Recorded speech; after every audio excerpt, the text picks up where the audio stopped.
So the new Trump assassin just dropped, and there's some spicy details already. Ryan Routh, very strange guy who's lived a very strange life. And this time, the internet was wise and archived all of his socials as much as possible before the FBI took it all down. So here's some basics on what we know about him, and one really interesting rabbit hole about who he might be. Right off the bat though, it's super early. This is all speculative. Take your time, pump the brakes. We're just digging through dirty laundry. We don't know what sticks yet. But this guy is a private American citizen who traveled to Ukraine on his own dime, to help recruit civilian soldiers to fight for Ukraine and Afghan special forces. He was like recruiting on his Facebook page. Here's an archive of all of his tweets that look pretty damn automated to me. They pretty much all look like this.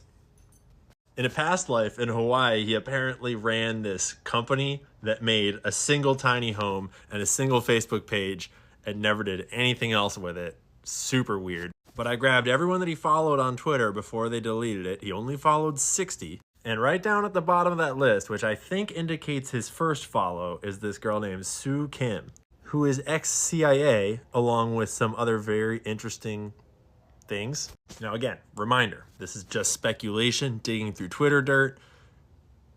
Maybe this chick is just a wonderful, patriotic person that's helping America. Who knows?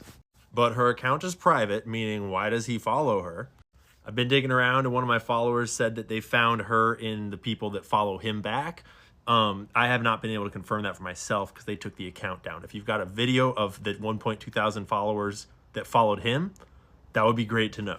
He says that she was at the bottom of his followed list, meaning that she followed him right when he made the account. That would make sense, seeing as she's at the bottom of his following list of who he follows too. I mean, every asset needs a handler. And when you go through some of these other affiliations here, you get what is essentially the CIA training grounds at Johns Hopkins University. It explores the relationship between politics and the many kinds of military power, from the use of terror by small non-state groups to the threatened use of nuclear weapons. Its director is John McLaughlin, who is literally an ex-acting director of the CIA and ex-deputy director of the CIA. 3-decade career at the CIA. David is third on the list of people at the top of this institution at the university. 30-year career in Army Special Forces, various special operations, invading various countries, as well as Operation Enduring Freedom. You get the idea. Anyways, Rand Corporation. That's a military industrial complex think tank, kind of like the Atlantic Council. And LMI org. Yeah, that's like a military industrial complex education and training program as well. Preliminary findings on the internet when you search our homeboy, the shooter, show his arrest record, including in 2002, possession of weapons of mass destruction, Class F felony, along with 3 other blocks of things like possession of handguns or concealed weapons and driver's license stuff. And yeah, that sounds like some operative shit to me. But again, we don't know any of this yet. We're just digging through dirty laundry on the internet. It's hard to tell what's real. But this is a photo of the weapon he used and the setup he had. People are speculating it looks an awful lot like, you know, Russian-Ukrainian class of rifle. He's doing these weird recruitment ops in Ukraine for civilians. Well, he's like posting on his Facebook all the time to like no followers about how he's recruiting hundreds of civilians to fight for Ukraine. Posting for like Afghan special forces to contact him so they can come fight in Ukraine. But he's like just a random citizen from Hawaii.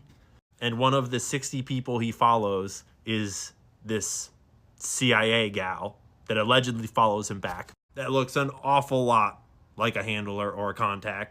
His account looks an awful lot like a bot or an MK Ultra or a Pato. Who knows what the hell this is. His criminal record looks an awful lot like what you might expect a kind of guy in this kind of line of work to leave behind. And then there's the weird video evidence getting turned up. Officials in Kyiv simply aren't interested in recruiting them. Ukraine is reluctant to be cooperative. That's Ryan Routh, a U.S. citizen who set up the International Volunteer Center in Ukraine to help connect foreigners to Ukrainian military units. Now I'm talking to over 100 soldiers every day, and pretty much everybody All of my contacts in Ukraine, they were adamant and pretty much yelled at me every time that I suggested that we bring in Afghans. The Ukrainian government didn't respond to our request for comment, but a source close to the officials in Kiev told Semaphore that their top concern is the question of loyalty in the thick fog of war. The biggest thing is spies. They're afraid that anybody and everybody is a Russian spy.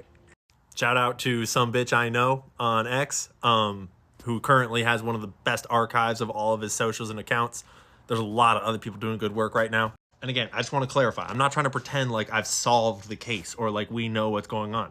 We just have learned by now that the FBI is going to just cover everything up. And so it's up to us to try to dig everything out before they do. So that's what we're doing. And yes, it's ridiculous that that is even a set of sentences we have to say in America in 2024 when someone tries to kill the former and future president of the United States of America. And I mean, I can only imagine who might be backing up these operations to try to shoot him and who might be providing the intel and the access and the cover-ups, etc. So last thing I'll say, Ryan Routh, he's currently in custody. He was driving away in an SUV. They caught him. He's alive for now. And I just want to remind us all, Ryan Routh did not kill himself. If cameras malfunction outside of his cell, if he has a weird slipping accident, whatever happens, yeah, you know the story. 50 more days, my money's on at least one more attempt before we get there. So stay frosty, because the war machine desperately needs the wars to escalate, and they're not down with the MAGA Maha folks shutting down the wars. And they are ready to kill people, ready to assassinate.